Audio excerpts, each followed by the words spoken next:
ચાલો હવે જોઈએ ઉદાહરણ 4.10.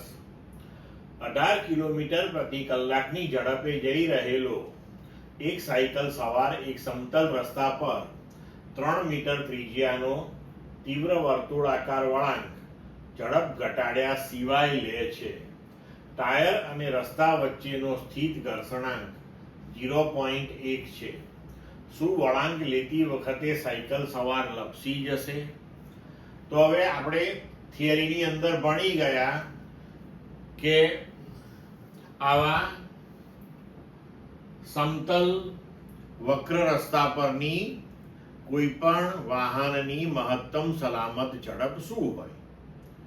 તો આપણે સૌ પ્રથમ આપેલા રસ્તા માટે મહત્તમ સલામત ઝડપ શું છે તે શોધીશું અને ત્યારબાદ તેને આપણે સાયકલની ઝડપ સાથે સરખાવીશું અને જોઈએ કે શું થાય. કારણ કે કોઈ પણ વાહનની આવા રસ્તા પરની ઝડપ જે છે એ મહત્તમ સલામત ઝડપથી વધારે હોવી જોઈએ નહીં.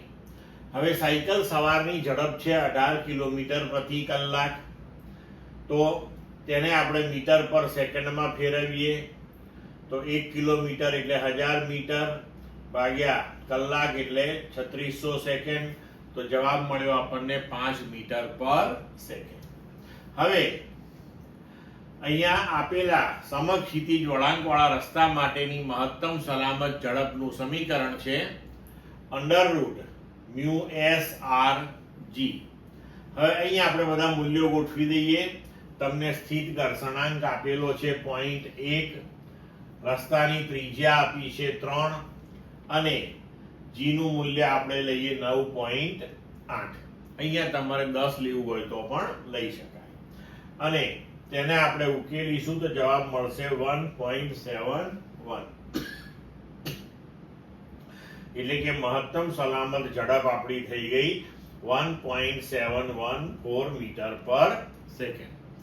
જ્યારે સાયકલ સવારની ઝડપ જે છે એ તો 5 મીટર પર સેકન્ડ છે, જે v મેક્સિમમ થી ઘણી વધારે છે.